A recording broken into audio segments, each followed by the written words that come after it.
In recent years, frog farming has become a familiar livestock model chosen by many farming households. It doesn't require a large area or complicated techniques, making it suitable even for those just starting to build a home-based business. Frogs grow quickly, are easy to care for, and require low investment, yet they offer relatively high income in a short period of time. For that reason, frog farming is not only a new way to earn a living but also a sustainable direction for those who want to develop the economy from their very own piece of land. Frog farming usually begins with the breeding stage, where tiny tadpoles swim around in clean water tanks.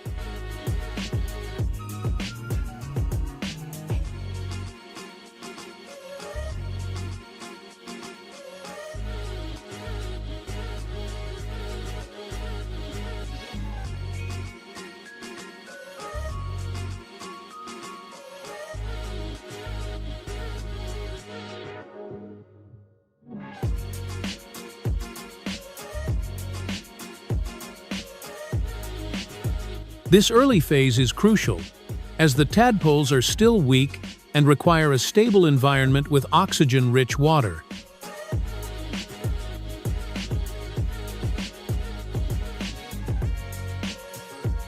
After a few weeks, they begin to grow legs and gradually take on the shape of young frogs.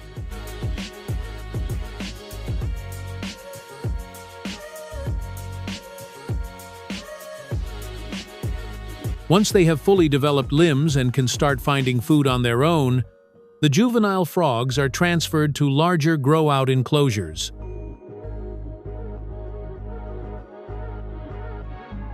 In frog farming, proper enclosure design and density control are key factors that determine the economic efficiency and growth of the frog population.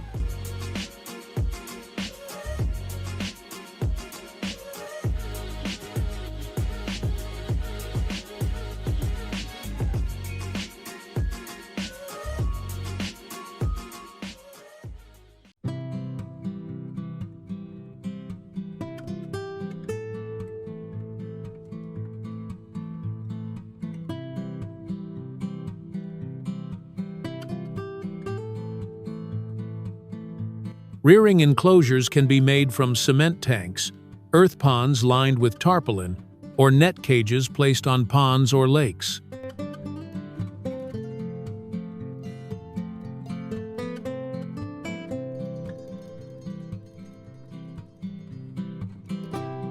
Inside the enclosure, floating objects such as bricks, foam, or bamboo should be placed to provide resting and sunbathing areas for the frogs.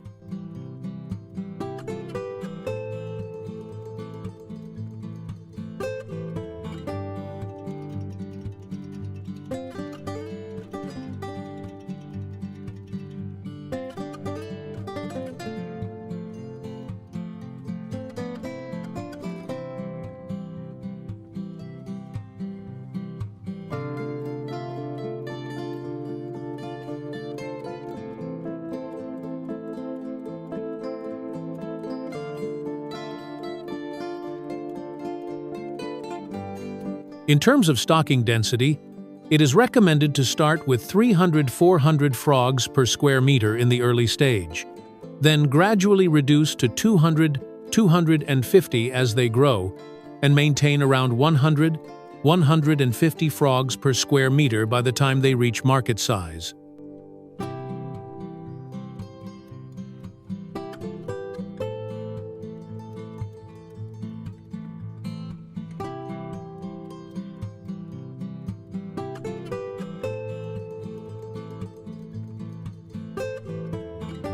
Overstocking can lead to competition for food, uneven growth, and increased risk of disease.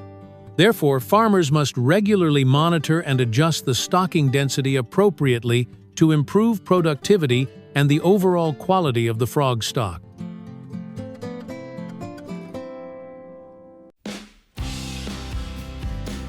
During the farming process, frogs are fed regularly each day to ensure consistent growth and development. Their diet primarily consists of commercial pellet feed with balanced nutrients, supplemented with fish scraps or insects, depending on local conditions.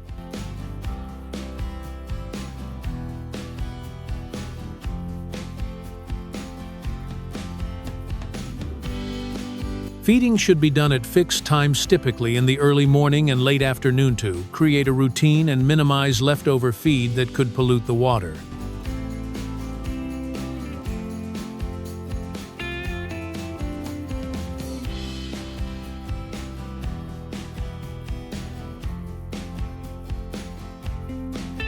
When frogs reach an average weight of about 200 to 300 grams, farmers begin the harvesting phase. This process typically begins by partially draining the water from the rearing tank or pond to limit the frog's movement and facilitate collection.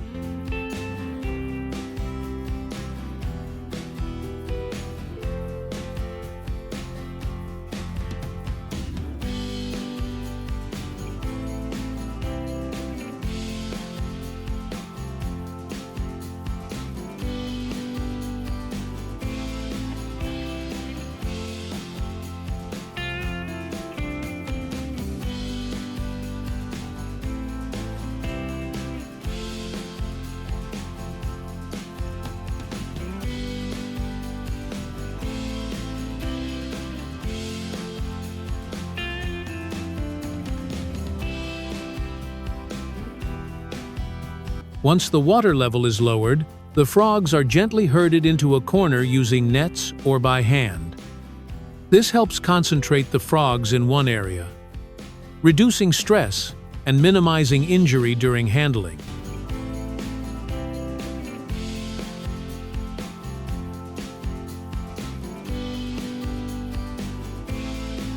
At this point, instead of picking up the frogs one by one, farmers use large mesh bags opened wide and submerged slightly in the water to gently drive the frogs directly into the bags. This method is efficient, reduces handling time, and minimizes stress or injury to the frogs.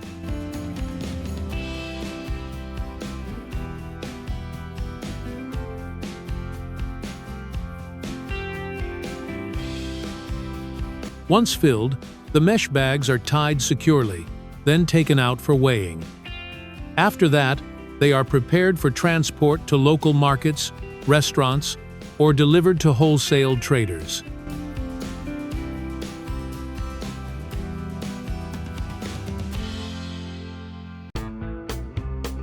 Catching Dungeness crab is not just about dropping traps and pulling them up. It's a refined art that combines knowledge of the crab's biological behavior with effective harvesting techniques. To succeed, fishermen must thoroughly understand the crab's movement patterns, hiding spots, and breeding seasons, then choose the best locations to set their traps. This journey requires patience, experience, and respect for the precious marine resources.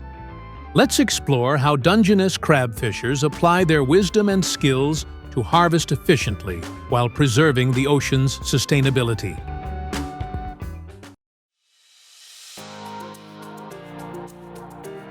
Dungeness crab harvesting commonly uses bottom traps, also known as crab pots, a widely used and highly effective technique that has been practiced by fishermen for many years.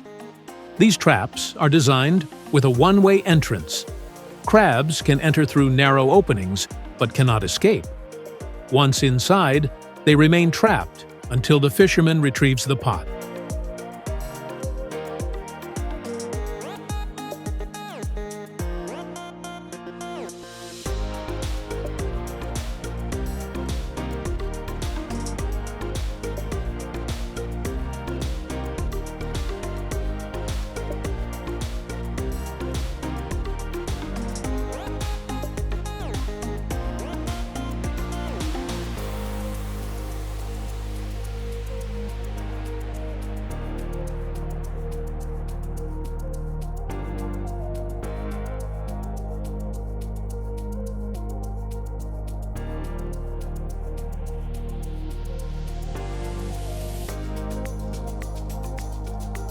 Some fishermen choose to pull traps during the night, especially between midnight and early dawn, when crabs are most active.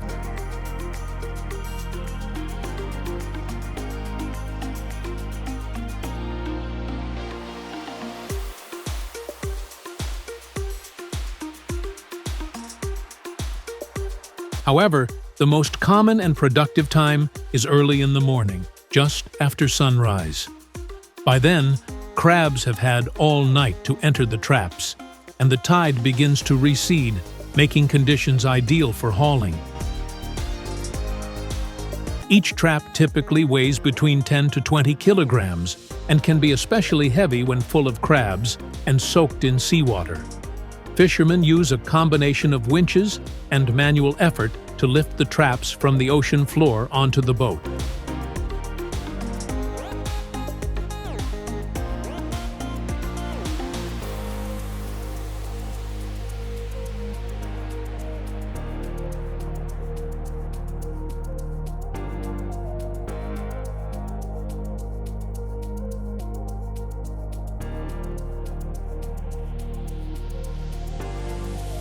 Once a trap is brought on board, the crabs are sorted immediately.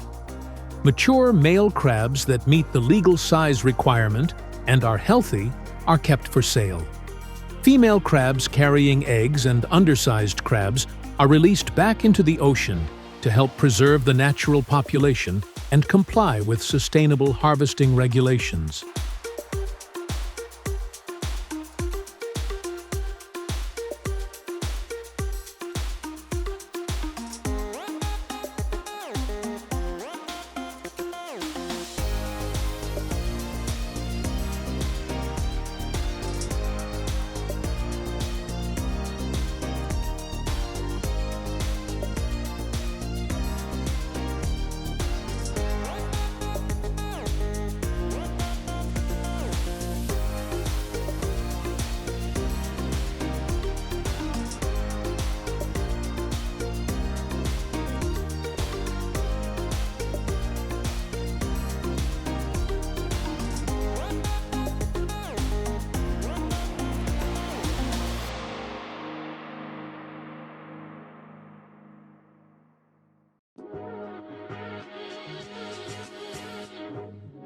After a full day and night of harvesting, the yield of Dungeness crab can range from 300 to 500 kilograms on average trips, and over 1 metric ton during peak season when crab density is high and weather and tidal conditions are favorable.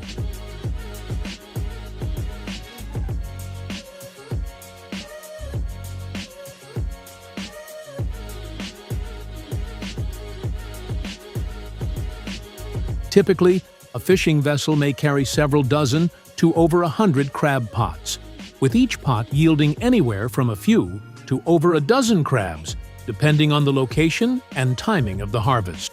Once a sufficient quantity of crab has been collected, or the pulling route is completed as planned, the boat will head back to port. At the dock, as soon as the boat arrives, the process of unloading live crabs from the vessel's hold is carried out quickly and carefully, to ensure the crabs remain alive and undamaged. Avoiding broken claws or cracked shells is crucial, as these factors directly affect their market value. Each container of crabs, usually large plastic bins with drainage holes, is individually hooked onto a hydraulic crane mounted on the vessel or lifted using an automated pulley system. The crane operator must handle the equipment with precision to hoist the bins from the lower hold without causing strong impacts against the deck or sides of the boat.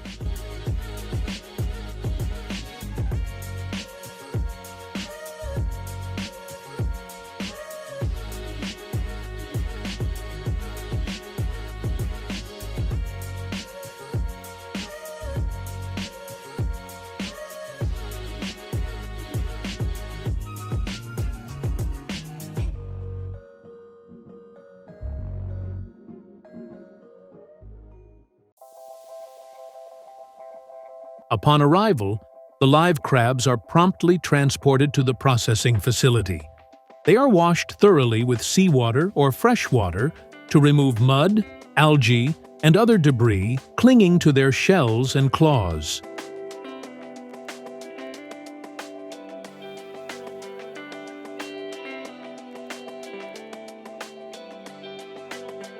Next, workers carefully secure the crab claws by tying them with specialized rubber bands or nylon strings. This not only protects the crabs during transportation, but also ensures the safety of the workers and prevents the loss of claws during distribution.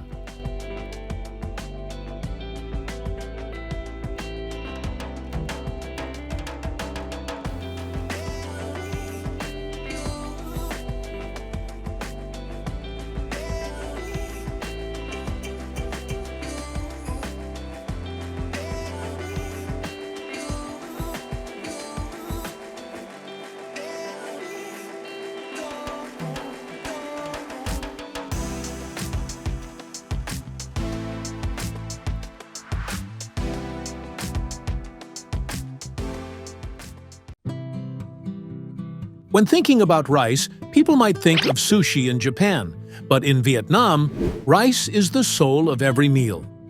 Vietnam is one of the top 3 rice exporting countries in the world, with over 6 million tons annually, enough to provide every American with a bowl of rice every day for an entire year.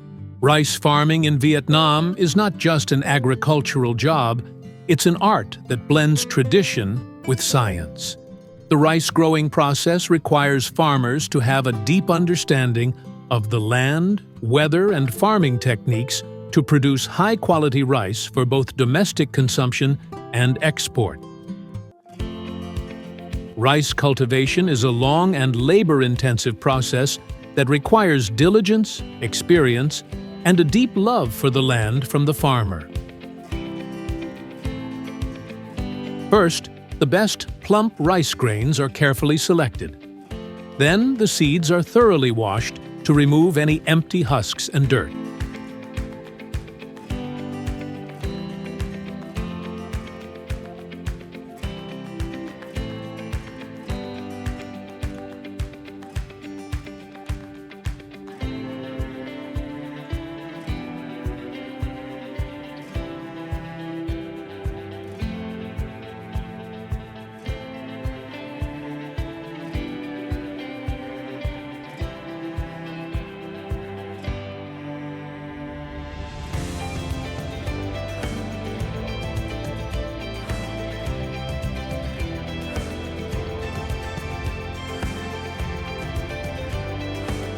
Once washed, the seeds are drained and kept in a warm, moist environment, usually wrapped in a damp cloth or placed in a covered container, for another 2 to 3 days to allow germination to begin.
Healthy, evenly germinated seeds lay the foundation for a successful rice crop, improving both yield and quality.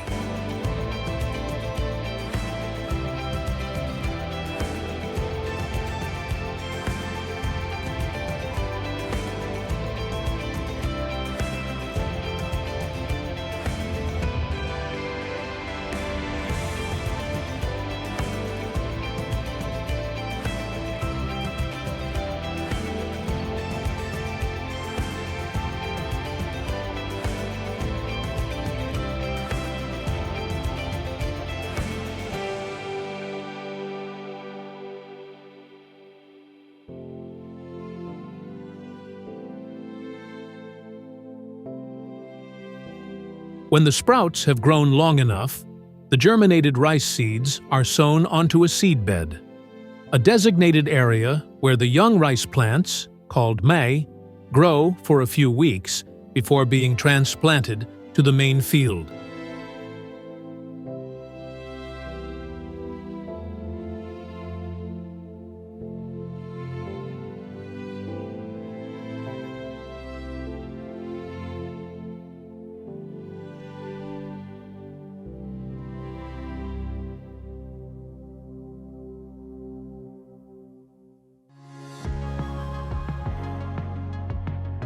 Once the rice seedlings are about 20 to 25 days old and have reached a height of 10 to 15 centimeters, they are carefully uprooted in small bundles.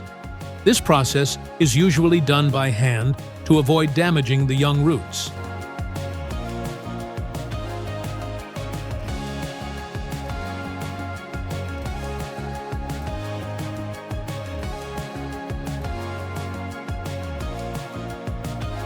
After being collected, the seedlings are transported to the main rice fields, which have already been meticulously prepared, plowed, leveled, and flooded to create the ideal environment for transplanting.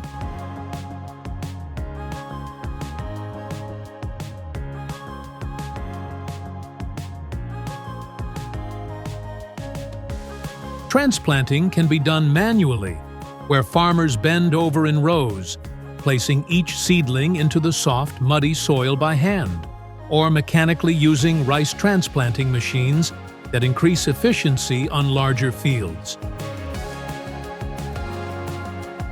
Over time, with regular care, fertilizing, and water management, the fields gradually become covered in a lush green as the rice plants grow taller each day. During this stage, farmers closely monitor for pests and diseases and ensure proper irrigation to support healthy plant development. When the rice plants begin to flower and ripen, the entire field turns a brilliant golden yellow, a clear sign that the harvest is near. This is the busiest, yet also the most joyful time of the farming season.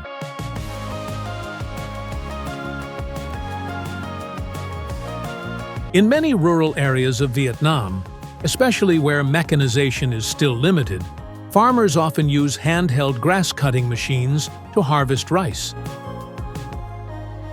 After the rice is cut, it is gathered into small piles. Farmers then use a rice threshing machine, a simple yet effective tool to separate the grains from the stalks. However, in recent years, with the advancement of modern agriculture, many regions in Vietnam have begun adopting combine harvesters. These machines can simultaneously cut, thresh, and collect the rice grains right in the field, significantly reducing both the time and steps needed for harvesting. They collect the rice directly into sacks while discharging straw and chaff behind, streamlining the entire harvesting process. After being separated from the rice stalks, the grains are transported home and sun-dried until they are completely dry. If you happen to visit Vietnam around July or August, especially in the northern Delta provinces or the central region, you will easily come across these golden scenes of rice drying under the sun. Gold is setting record prices, surpassing unprecedented milestones in financial history. But what gives gold its value? Why does this metal have such a strong allure, overcoming the challenges of time and economic fluctuations? Join us in exploring this in the video to understand the true value of gold and its fascinating journey. Gold has long been regarded as a symbol of wealth and a haven during economic uncertainty.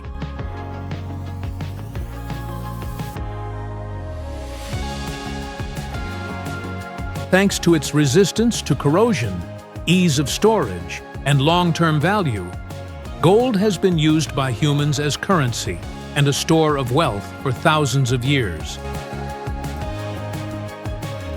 In 2025, global gold prices have surged sharply, surpassing $3,500 per ounce, a record high driven by fears of economic recession, inflation, and geopolitical conflicts.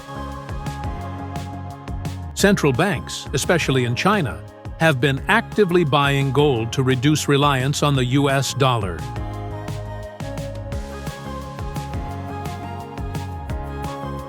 This rise in gold prices is not just a short-term trend, but a reflection of the growing demand for safety in a world full of uncertainty. To extract gold, people commonly use the open-pit mining method with drilling and blasting, a technique considered highly effective in the mining industry.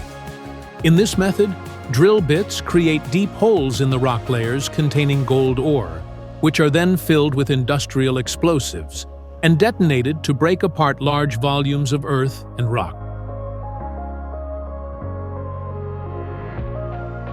The entire mass of rock and soil after blasting is collected using specialized excavators, loaded onto heavy-duty trucks, and transported to a processing plant.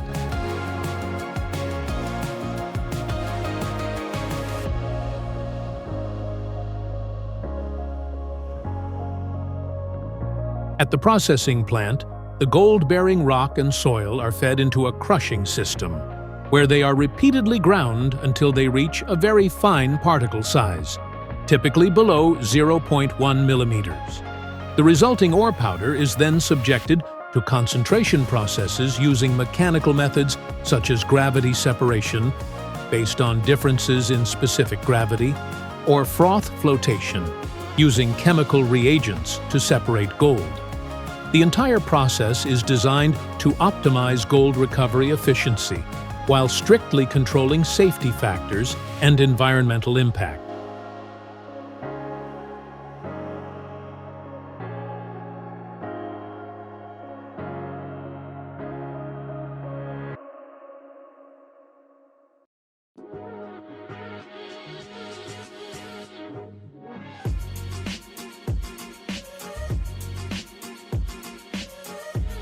The bulk gold, once formed, must undergo the fire assay process, a traditional yet highly accurate analytical method used to determine the pure gold content in a sample. This technique uses high temperatures to melt the gold sample along with fluxing agents, which help remove impurities and concentrate the precious metal, thereby providing an accurate result regarding the gold's purity.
This is a detailed look at the process and steps that take place in a small-scale gold production facility, where each stage is meticulously carried out to create finished gold products.